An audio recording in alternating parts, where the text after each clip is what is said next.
look to a normal event? Would I wear it for Halloween? Hell yeah. Would I be the Pirates of the Caribbean's wife? Yeah. Would I wear it every day? No.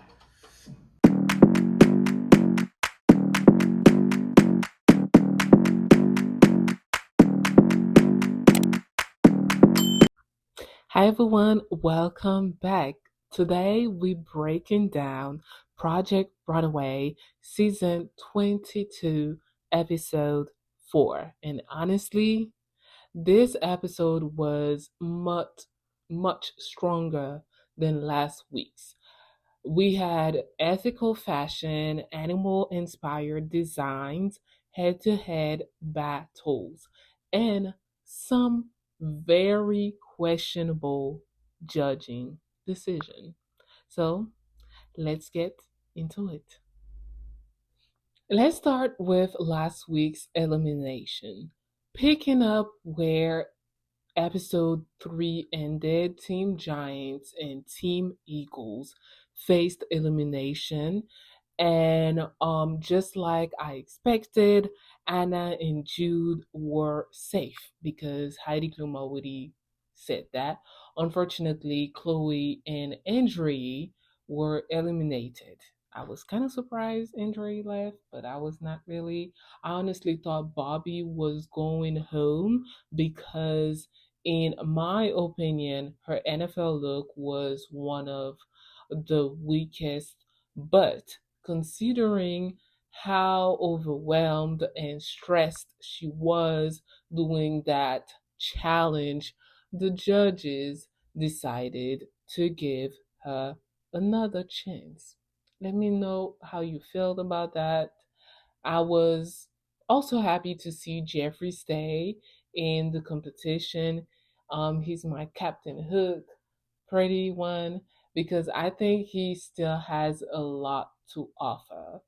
So, the challenge. We're going to start going into the challenge. This week's challenge partnered the designers with Human World for Animals to promote ethical, cruelty free fashion, which I'm very excited about. Each designer had just one day to create a look inspired by a wild animal from one of 5 natural habitats. And the matchup were pretty interesting matchup though. Anna versus Aaron, and they chose Lion. Jeffrey versus Naheim, they chose Shark. Joseph McRae versus Bryan, they chose Scarlett McCaw. B versus Jude, they chose Wolf. And Elizabeth versus Bobby, they chose Mustang. The winner would receive a human journey expedition and also immunity. So there was definitely a lot on the line. Workroom. Let's talk about the workroom. One thing that immediately caught my attention was Chloe returning as a model for Anna after being eliminated, Anna and Aaron. Maybe it's just me, but that moment honestly felt staged. Earlier in the episode, they had already asked Chloe questions that suddenly made sense once she walked back into the workroom. They asked her if she wants to be a model. It didn't feel like a surprise. It didn't feel like a surprise. Another challenge came when Jude and B discovered their model had body makeup, forcing them to rethink parts of their garments, which is very stressful as well because they chose white as the fabric. As for Bobby and Elizabeth, even before the runway, I was struggling to understand their Mustang inspiration, especially Bobby's.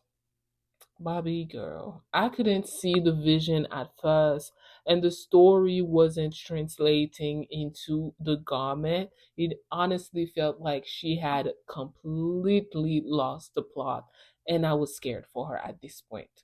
On the other hand, I absolutely loved Joseph McRae's design. What surprised me even was B constantly criticizing his work. Personally, I didn't understand those comments at all. Joseph McRae design felt artistic and almost looked like a moving fresco painting to me. I mean, B's design literally looked like a moving fresco. Fresco is what we call slush in English, and yeah, very colorful. There was pink, and even Christian told him this is very basic, and the color does the work. Fluorescent pink. Anyway, all right, let's start with our runaway review. Jeffrey versus Naheim. Starting with Naheim, I loved the fabric choice. The jacket immediately became the focal point, and those side details captured the sleek movement of a shark really well. Also, my only critique is the belt placement. I wish it had been centered more around the hips because I think he would have created a much stronger and sexier silhouette. And let's move to Jeffrey.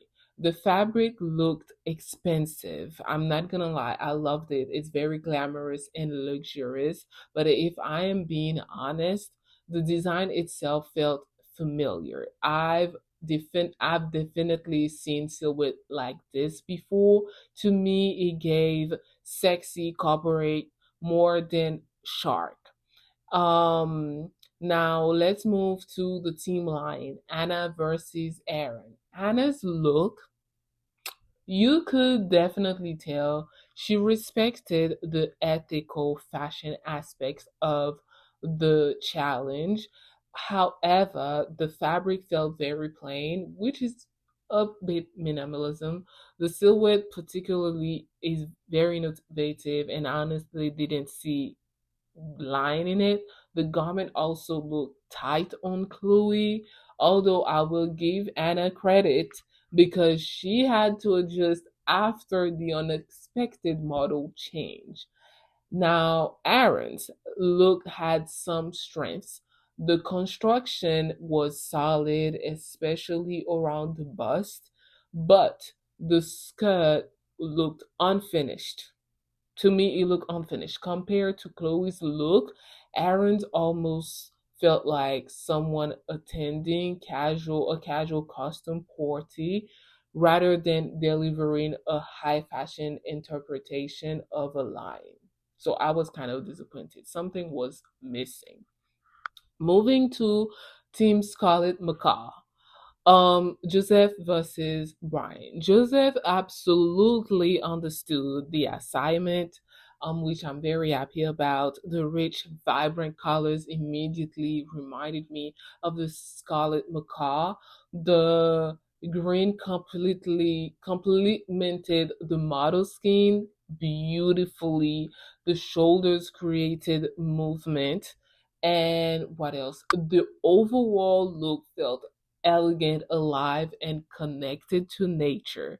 Now, for Bryan, on the other end, the fluorescent pink immediately grabs your attention, which isn't necessarily a bad thing, but once he added what looked like reverse fluorescent yellow wings, I completely lost the story.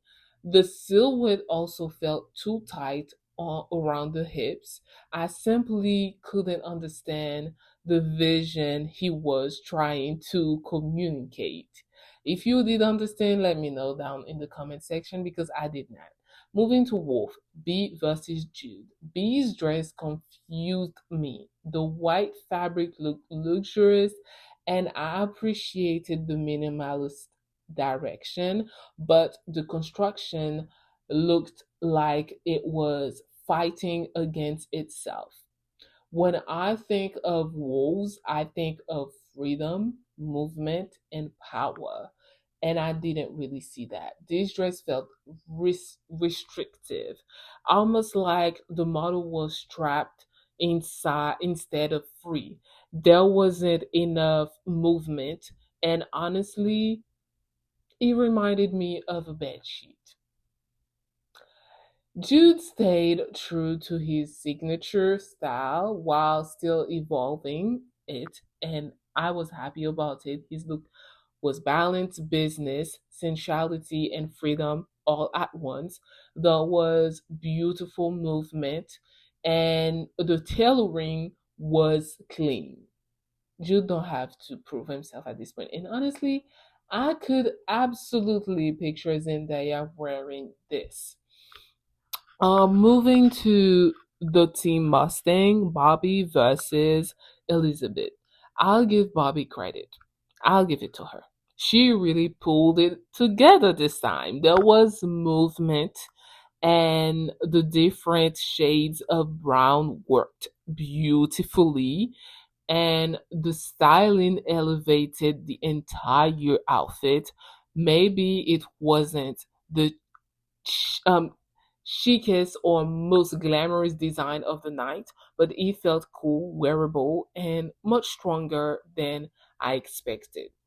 Now, Elizabeth's design was cute, but the fabric looked heavy. Watching the model walk, you could clearly see she had to keep lifting the dress. A front slit would have solved that problem immediately by creating movement and showing a bit of leg. But we didn't get that. We didn't get that. Why? I don't know. Let's get into the results. The head to head winners were Anna defeated Aaron, Jude defeated B, Joseph McRae defeated Bryan. And I have to add this because Bryan later said he didn't understand why Joseph won over him because he put so much into it. Unfortunately, Bryan, you are up for elimination tonight. I don't understand the results. I'm very much confused. I don't think that the judges realize how much work was put into this gown. It is shocking. It. And I'm honestly confused by that confusion, Bryan, because you can pour so much effort into something and still not make an impact. This is the sad truth. We appreciate the work always, but you didn't deliver the story or the execution. So, yes, it's a little shocking that it's shocking to you, buddy. Anyway, Bobby defeated Elizabeth, although Heidi actually preferred Elizabeth's design. I don't know why. Naheim defeated Jeffrey. Among these winners, Anna and Jude became the judges' favorites. So, guess for those who didn't watch, already guess who won between them two. Let's get into Law Roach feedback. One piece of feedback really stood out to me was Law Roach. Law Roach once again addressed Joseph McRae wearing the exact same fabric as his model, which he usually does. The judges aren't supposed to know who designed each look until after deliberation. By dressing himself in matching fabric, Joseph immediately revealed his identity, but Law made it clear that this wasn't really about the fabric anymore. It was about a pattern. He warned Joseph that confidence is valuable, but overconfidence can become a weakness if he keeps ignoring feedback and tries to draw attention to himself instead of letting the work speak first. I actually think that's important advice, not just for Project Runaway, but for creatives in general. Let me know what you think. And Joseph didn't receive it well. I don't think he understood. The safe designers are Elizabeth, Bobby, Naheim, and Jeffrey were all declared safe after their head-to-head results. That left Aaron, Bryan, and B facing elimination, and I'm so sad for Aaron. Then came the final showdown between Anna and Jude. Jude took the overall win, earned immunity, and won the human journey expedition. I'm happy about that, honestly. Um, I wasn't surprised that he won. I thought Jude's looked had more movement, stronger storytelling, and a more fashion forward execution than Anna's. For me, he absolutely deserved that win. Yeah, let me know what you think. If it was supposed to be Anna, or you agree it's Jude, or maybe some of those who were safe or eliminated, one of them were your favorite. Let me know down in the comment section. One thing that surprised me is that the judges never told us how many designers would be eliminated this week. If only one person does go home, my prediction is Bryan. I'm sorry. Am I? His design was the one that made the least sense to me conceptually and visually. It never came together, but we'll have to wait until the next episode to find out. Anyway, let me know in the comments. Do you agree with Jude winning? Who do you think deserves to go home? And whose animal inspiration was your favorite? Me personally, my favorite was, if I had to choose, if I was one of the designers, I would choose between the lion and the wolf because they are one of my favorite animals aside of dogs. But wild animals per se, it's wolf and lion. Um, they just know how to survive, and they have a lot of resilience. And as as someone coming from another country and knowing the struggle of a lot of immigrants, we have a lot of resilience, and we have a lot in common with wolf and lion. So I would have chosen that, and my design would be closely to the design that you see in Wakanda, because these wild animals, they are literally coming from, like, you see them more in Africa. So it would be a wild design. But yes, I do like minimalism, but I think minimalism can be fun and safe at the same time. It doesn't have to be plain and just, yeah. Anyway, let me know what you think down in the comment section, and see you in the next video. Bye.